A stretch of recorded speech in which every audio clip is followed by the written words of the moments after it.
Hello chaps, welcome once again to John Robson Guitar Tuition. As always, I do hope you're well. Now, as you're probably aware, I am rather fond of a bargain. I mean, take this t-shirt for example. There's a shop on Redcar High Street called Goodwin's. It's part of the Yorkshire Trading Group, and they sell these shirts for £1 each. And if you take the same shirt, an identical shirt, and stick a Dolce and Chanel Saint Laurent logo on the damn thing, and kind of put it in a shop, people will pay 30 quid for it or more. And there are folks out there who say that culture doesn't exist at all in the guitar industry, of course, which I obviously beg to differ. So I was quite excited the other day when I was just noodling around eBay and saw these strings, Tiger strings, for an amazing price of £2.29 a set. And I thought, yeah, I'll have some of those, especially when I read the reviews, which we'll come to later. So, what are these £2.29 strings actually like? Well, let's find out.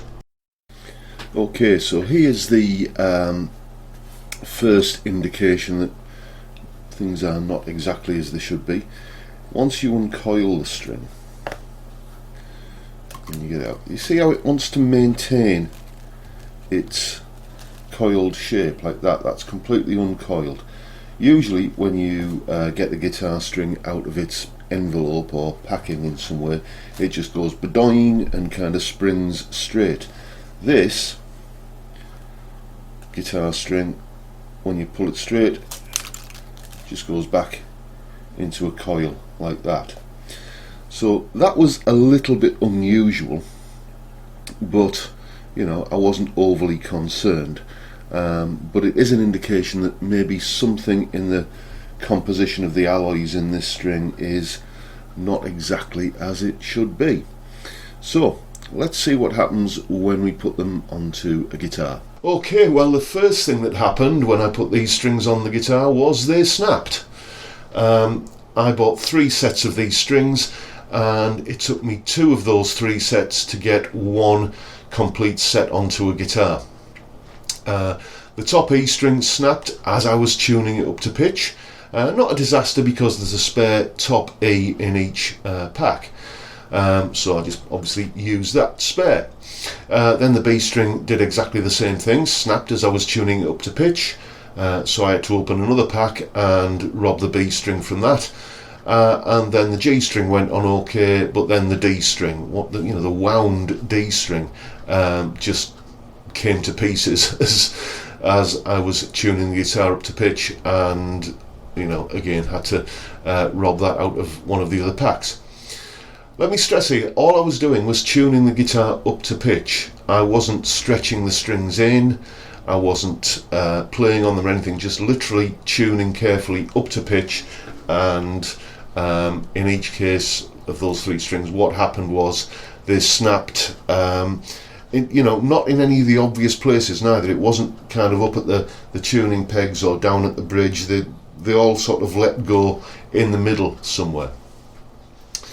Anyway, managed to get a full set onto a guitar, tuned up to pitch, and the next thing I notice is that I've got some truss rod adjustment to do, because there is quite a noticeable convex back bow in the neck. Now, I have heard tell of this kind of thing before, where you go from one brand of strings to another, but it's never happened to me before. I can go from a set of Ernie Ball 10 to 46 gauge to a set of D'Addario 10 to 46 gauge to a set of Roto Sound 10 to 46 gauge, and never have to go near the truss rod. Not so with these Tiger brand strings. I had to basically slacken the truss rod off about half a turn, which is a significant adjustment really. And they don't feel like a set of 10 to 46 gauge strings. They feel kind of a light set of 9s, to be honest with you. So there you go. That's you know, the perils of buying cheap strings. You know, the tolerances aren't quite so great, but you know, you get the guitar set up okay for the gauge of strings you've got on, and you can still use them, you know, to make music with. Or can you? Well, let's have a listen to what happened when I started playing on these strings.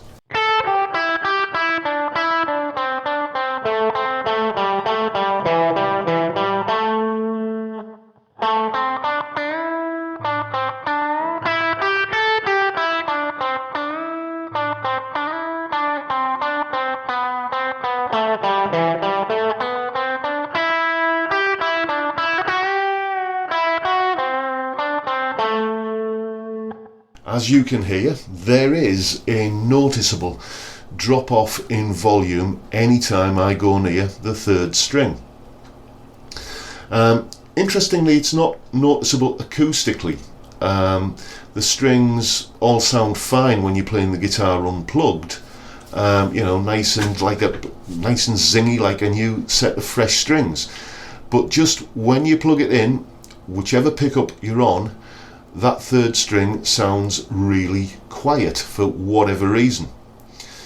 Now, if you remember, I had another set that I'd opened in order to rob some replacements out for the ones that had broken as I was stringing the guitar up. So I took the third string from that set and put that on the guitar as a replacement, with exactly the same results. Sounded fine acoustically, plugged in, very quiet.